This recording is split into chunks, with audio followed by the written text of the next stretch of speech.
बताना चाहता हूँ सबसे पहले कि कल की सभा में राज ठाकरे साहब ने जिस लैंग्वेज का दुरुपयोग किया, मैं खुद हनुमान चालीसा पढ़ने का स्वागत करता हूँ। राज ठाकरे साहब, आपकी आंखों पे या तो काली पट्टी बंधी हुई है या आपने किसी संगठन, हिंदुत्ववादी संगठन से सुपारी लेके अगर आप वाकई में ये चाहते हैं कि ध्वनि प्रदूषण ना फैले तो सभी धार्मिक स्थलों से आपको भोंगों को हटाना पड़ेगा, नहीं तो आप अपना भोंगा बंद। राज ठाकरे साहब, आपका विरोध करेंगे, हम संविधान के तहत आपका विरोध करेंगे। और आपको ठाकरे साहब, मैं आपसे फिर एक दफ़ा निवेदन कर रहा हूँ कि आप अपनी औकात और हैसियत में रहे और ये धर्मों के नाम पे देश का माहौल और हमारे महाराष्ट्र राज्य का माहौल, आपके ईंट का जवाब पत्थर से देंगे हम, और वो ताकत रखते हैं हम लोग। आज आप बंद कीजिए अपनी बकवास और ये राजनीति को बंद कीजिए। नमस्कार, आप देख रहे हैं WH न्यूज जन जन की आवाज़। मैं विजय खौसे।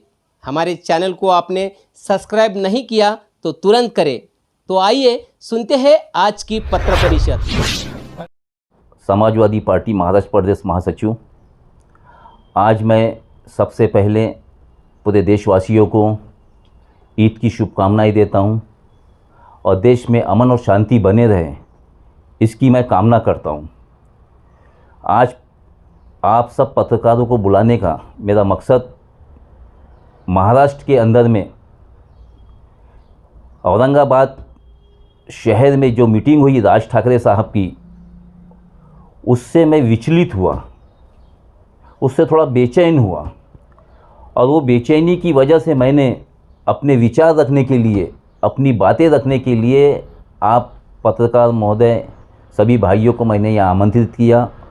मैं ये बताना चाहता हूँ सबसे पहले कि कल की सभा में राज ठाकरे साहब ने जिस लैंग्वेज का दुरुपयोग किया, जिस बात का उन्होंने बार बार जिक्र किया कि मस्जिदों से लाउड स्पीकरों को उतारना चाहिए और अगर 3 तारीख तक मस्जिदों से लाउड स्पीकर नहीं उतारे गए तो हनुमान चालीसा ज़ोर ज़ोर से पढ़ा जाएगा। मैं खुद हनुमान चालीसा पढ़ने का स्वागत करता हूँ और ये बताना चाहता हूँ कि जिस तरीके की नफ़रत की राजनीति इस देश में फैलाने की कोशिश की जा रही है, जिस तरीके से एक विशेष मज़हब के धर्म को निशाना बना के राजनीति की जा रही है, ये देश को गलत रास्ते पे ले जाने का एक तरीका है। राज ठाकरे साहब, आपकी आंखों पे या तो काली पट्टी बंधी हुई है या आपने किसी संगठन, हिंदुत्ववादी संगठन से सुपारी लेके ये मुद्दे को उठाया है। मैं इस चैलेंज के साथ, दावे के साथ कहता हूं कि आरएसएस ने आपको मस्जिदों के स्पीकरों को हटाने की सुपारी दी है, क्योंकि जिस तरीके से महाराष्ट्र के अलावा कर्नाटक में हिजाब का मुद्दा उछला, गुजरात में स्कूलों की किताबों में गीता का पाठ कराया जाएगा, ये मुद्दा उछला। अब महाराष्ट्र की बारी लाए। यहाँ महाराष्ट्र की जो सरकार है, ये बड़े अमन सुकून से, भाईचारे से और निष्पक्ष तरीके से, गैर जानिबदाराना तरीके से, हर धर्म और जाति और मज़हब को लेकर चलने के तरीके से न्यायपूर्ण कार्य कर रही है, न्याय का काम कर रही है और देश के अंदर, महाराष्ट्र के अंदर में हर तरीके से अमन और सुकून और शांति बनी हुई है, भाईचारा कायम है। हम हिंदू, मुस्लिम, सिख, ईसाई, बौद्ध सब मिलजुल के रह रहे हैं। परंतु राज ठाकरे एक घिनौना कार्य कर रहे हैं, 2 धर्मों के बीच नफरत फैलाने का कार्य कर रहे हैं और पूरे मस्जिदों से स्पीकरों को हटाने की धमकी दे रहे हैं। हम उनकी धमकी को भी स्वीकार करते हैं और ये बताना चाहते हैं, राज ठाकरे साहब, अपने आंखों पे से काली पट्टी हटाइए और ये देखिए कि मस्जिदों के अलावा कितने मंदिरों के ऊपर में भोंगे लगे हुए हैं, कितने बुद्ध विहारों पे भोंगे लगे हुए हैं, कितना गिरजाघरों पे भोंगे लगे हुए हैं और कितने गुरुद्वारों पे भोंगे लगे हुए हैं। वो भी तो आप देखिए, सिर्फ अजान से ही आपको खलल पड़ रहा है। बाकी ये जितने भी धार्मिक आधारों के ऊपर में मस्जिद लगे हुए हैं, इससे आपको दखल नहीं पड़ रहा है, इनसे आपको तकलीफ़ नहीं हो रही है। अगर आप वाकई में ये चाहते हैं कि ध्वनि प्रदूषण ना फैले, तो सभी धार्मिक स्थलों से आपको भोंगों को हटाना पड़ेगा। ये तो आप अपना भोंगा बंद कीजिए और सुपारी लेके काम करना बंद कीजिए। हम आपको चेतावनी दे रहे हैं कि अगर आप सिर्फ और सिर्फ मुसलमान और मस्जिदों को ही निशाना बनाएंगे, तो हम आपको ये महाराष्ट्र के अंदर में नागपुर शहर में पैर नहीं रखने देंगे। ये हमारा चैलेंज है आपको। और आप तो ख़त्म हो चुके थे। आप तो कभी बिहारियों के मुद्दे पे, कभी उत्तर भारतीयों के मुद्दे पे उठते हैं। वो मुद्दे तो ख़त्म हो गए आपके। वो मुद्दे कहाँ गए? और अचानक आप ख़त्म होने के बाद जागरूक हुए। ये देश के अंदर में घिनौना, ये जहर के यानी मज़हबों के ख़िलाफ़ में भड़काना, ये भाईचारे के ख़िलाफ़ में उकसाना, हमारी जो एकता अखंडता बनी हुई है उसको बिगाड़ने का काम मत करो। आपके ऊपर में सख्त से सख्त कार्रवाई करना चाहिए महाराष्ट्र की सरकार ने। अगर इनको रोका नहीं गया तो हम राज ठाकरे साहब आपका विरोध करेंगे। हम संविधान के तहत आपका विरोध करेंगे और आपको ये चैलेंज करते हैं कि आप अपनी ताकत दिखाइए। हम भी अपनी ताकत दिखाएंगे आपको, हम भी अपनी ताकत दिखाएंगे।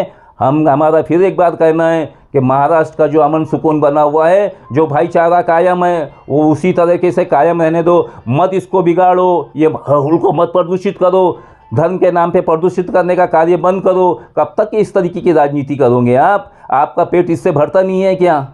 आपको यही राजनीति सूझती है बार बार कि कभी उत्तर भारतीयों के नाम पे, कभी बिहारियों के नाम पे, कभी मस्जिद मुसलमानों के नाम पे?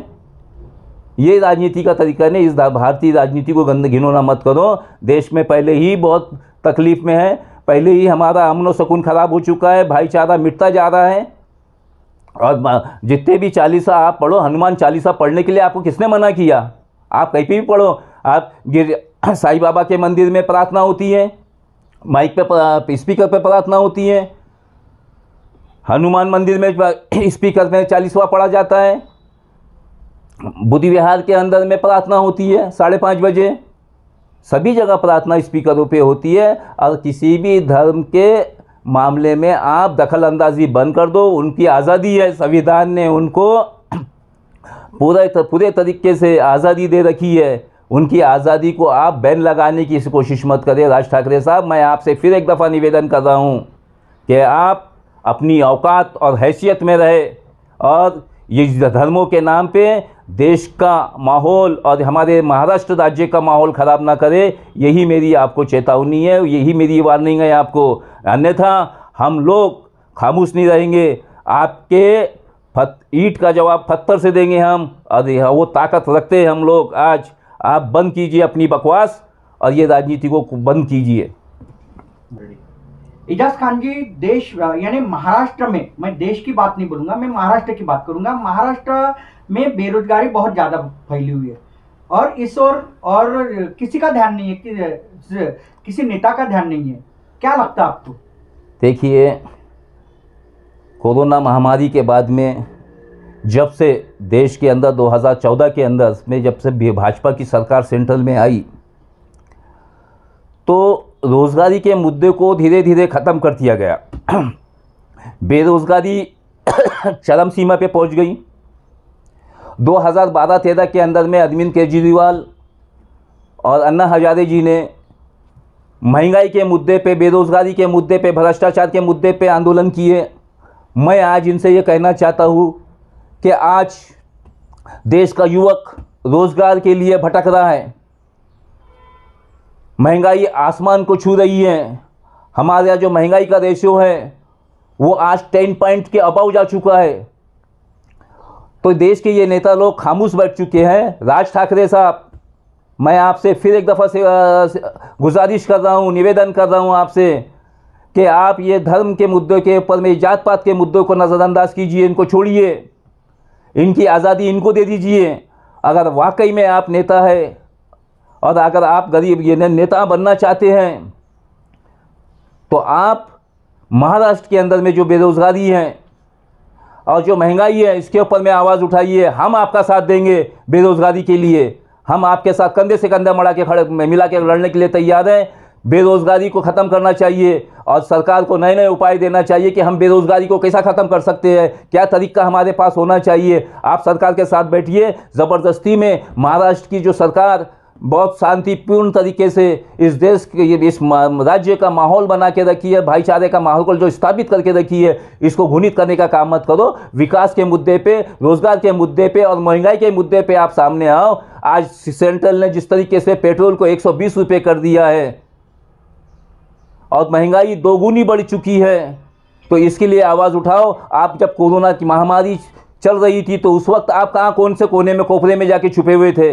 तब आपको महामारी नज़र नहीं आई। जब आपको देख रहे कि लेबर मजदूर लोग पलायन कर रहे हैं देश के अंदर में, तो उस वक्त आप मदद करने के लिए क्यों नहीं आए? उस वक्त आपको इन लोगों की हमदर्दी क्यों नहीं जागरूक हुई आपसे? आज आप ये देश के अंदर में इस सिलसिले को बंद कीजिए। ये भोंगे की राजनीति और भोंगा बजाना बंद कीजिए। विकास के मुद्दे पे, रोज़गार के मुद्दे पे, महंगाई के मुद्दे पे बात करो और इस समस्या का निवारण करो। युवकों को रोज़गार दिलाने का निवारण करो। यही मैं आपसे विनती दरखास्त कर रहा हूँ।